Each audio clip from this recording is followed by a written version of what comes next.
Chers internautes, recevez nos salutations fraternelles en Jésus. Une fois encore, de vous avoir nombreux à notre compagnie. Merci de vous abonner et de faire abonner vos camarades, vos amis, vos frères, vos sœurs, si vous êtes pasteur, vos membres également, parce que nous croyons que ce sont des numéros qui vont nous aider, qui vont booster notre foi, qui vont booster notre engagement, qui vont booster en tout cas tous les domaines de nos vies, surtout qu'il s'agisse du développement. Je prie que vraiment cela puisse vous faire du bien. Une fois encore, nous saluons les uns et les autres pour cette semaine, que Dieu nous accorde tout ce dont nous avons besoin pour mieux l'entamer et mieux l'achever au nom de Jésus.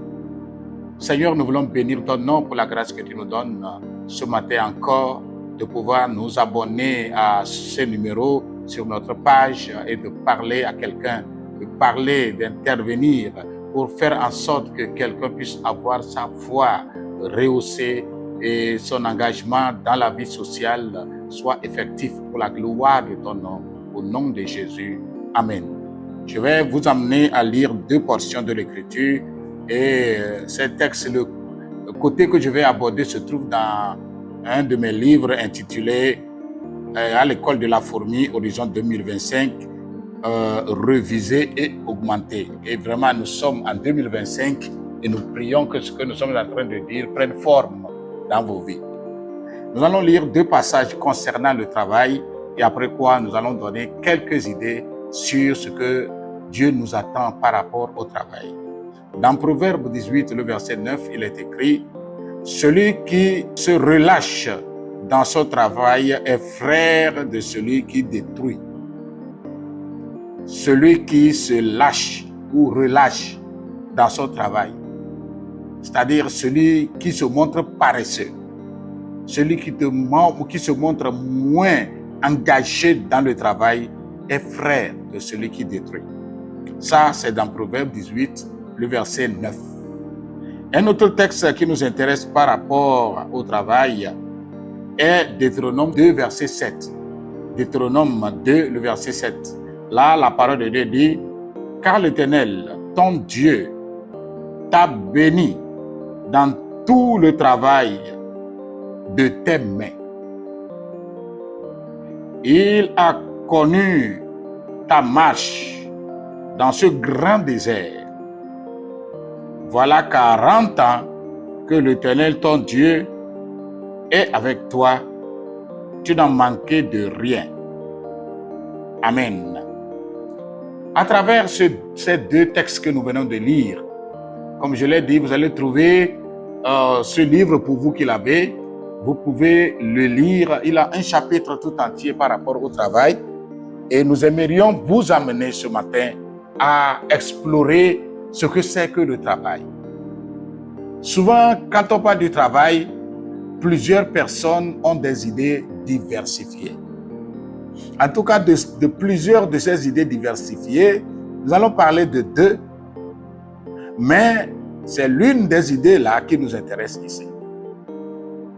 Pour les uns, le travail est une punition qui découle de la chute de l'homme dans le jardin d'Éden. C'est comme si Dieu n'avait pas demandé à l'homme de travailler. Et donc, il fuit littéralement le travail. Ils n'aiment pas le travail. Ils sont nonchalants par rapport au travail. La deuxième catégorie de réflexion, la deuxième idée, c'est que le travail est un passage obligé vers la prospérité. Le travail est un passage obligé vers la prospérité. Et c'est cette dernière partie, cette idée qui nous intéresse ici. Pour nous, ce matin, pour cette semaine, nous voulons amener quelqu'un à comprendre que le travail est un passage obligé vers ta prospérité. Et donc, comme tel, le travail n'est jamais une punition. Il est vrai que le travail, les peines du travail ont été augmentées après la chute, mais Dieu avait donné à l'homme comme moyen de subsistance, moyen d'épanouissement dans le jardin d'Éden, le travail. Il a dit, Dieu a placé l'homme dans le jardin afin qu'il le cultive. Donc, le travail est une recommandation de Dieu. Le travail, Dieu a créé l'homme travailleur. Tout ce que l'homme a en lui devrait s'épanouir par le travail. Le travail, en tout cas, c'est un sport bénéfique. Plus nous réfléchissons, plus nous nous engageons à travailler, nos veines, nos cellules se régénèrent, se solidifient, prennent de forme et de force. Donc le travail n'est aucunement une punition. Mais c'est un passage obligé vers l'épanouissement. Et c'est ce qui nous intéresse. J'aimerais que chacun de nous, pasteur ou non, nous puissions inculquer à nos progénitures, nous puissions inculquer à nos fidèles le concept du travail et les amener littéralement à aimer le travail. Aujourd'hui, nous vivons dans un monde où des gens ne comprennent pas le concept du travail et font tout pour fuir le travail et pensent que le travail c'est une punition. Le travail c'est un problème. Non. Le travail n'a jamais été un problème, mais les conditions dans lesquelles nous travaillons, c'est ça qui est un problème. Et les conditions là sont à améliorer, que ce soit par nous-mêmes, que ce soit par nos États, que ce soit à partir de la prière pour que Dieu nous donne une solution vis-à-vis des conditions pour le travail. Sinon, le travail en lui-même est un passage obligé. Chrétien, tu dois comprendre ce concept. Dieu a demandé à l'homme, tout comme l'homme respire. Le travail aussi fait partie de l'homme, comme la respiration fait partie de l'homme. Et l'apôtre Paul dira que celui qui ne travaille pas ne mange pas. Ça veut dire qu'à partir du travail, c'est alors qu'on peut manger normalement et aisément le produit de nos labeurs. Alors, c'est très important de le comprendre. Ainsi, à partir de ce texte, nous allons comprendre que la parole de Dieu dit que celui qui fuit le travail est frère de celui qui détruit. Celui qui est négligent dans le travail est frère de celui qui détruit. Celui qui est paresseux dans le travail est frère de celui qui détruit. À partir de ce verset, nous comprenons l'importance du travail en deux sens. Et après, nous allons voir l'autre verset qui va nous donner deux autres sens.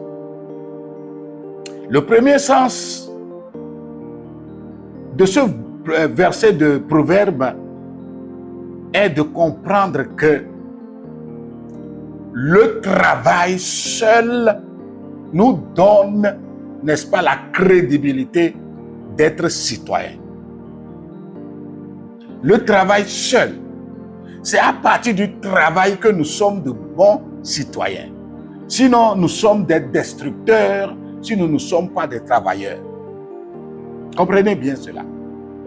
Voulons-nous, n'est-ce pas, nous inscrire sur la liste de bons citoyens de notre pays, de notre Église? Voulons-nous nous affirmer comme ceux-là qui sont des hommes du bien?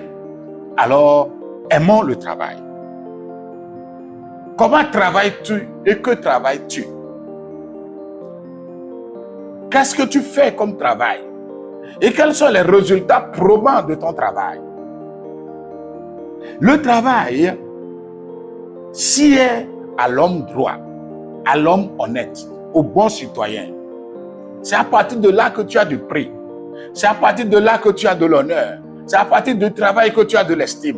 C'est à partir du travail, n'est-ce pas, que tu es honoré, tu es respecté, tu es aimé. Ta femme t'aime, tes parents t'aiment, tes enfants t'aiment, tes amis t'aiment, tes responsables t'aiment.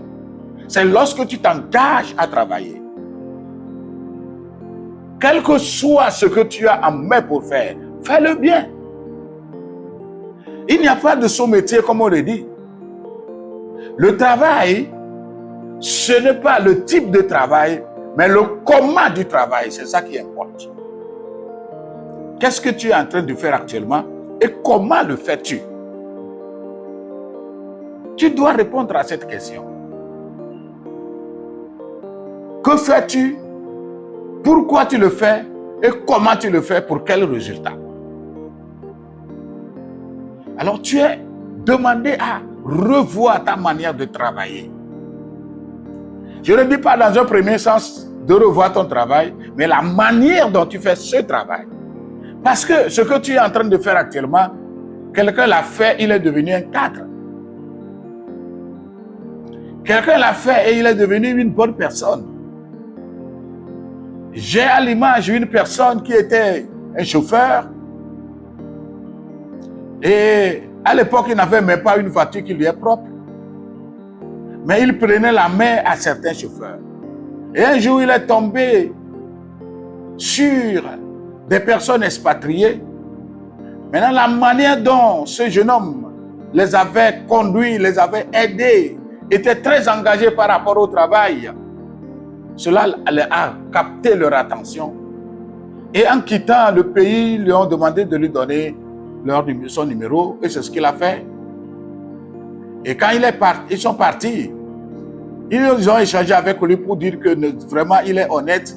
Ils étaient venus pour voir s'ils pouvaient avoir quelqu'un pour les aider. Mais tel qu'ils l'ont vu là, est-ce qu'il a un niveau? Il a donné son niveau, mais le niveau était très bas. Mais ces gens-là sont engagés pour lui dire, nous allons te faire former si tu le veux. Et nous allons t'utiliser après que tu aies rehaussé ton niveau. Tu vas t'inscrire, n'est-ce pas, dans une école de formation pour devenir transitaire. Et nous voulons travailler avec toi dans ton pays en tant que transitaire. Et le monsieur ne s'est pas tardé, il a dit d'accord, je suis d'accord. Si vous pouvez m'aider, c'est bien. Et c'est comme cela, ils ont écrit le jeune homme dans une grande école. Et en un rien de temps, il a rehaussé son niveau en français. Et au même moment, ils l'ont projeté, n'est-ce pas, à faire la formation en tant que transitaire. Après 2 ans, il a fini.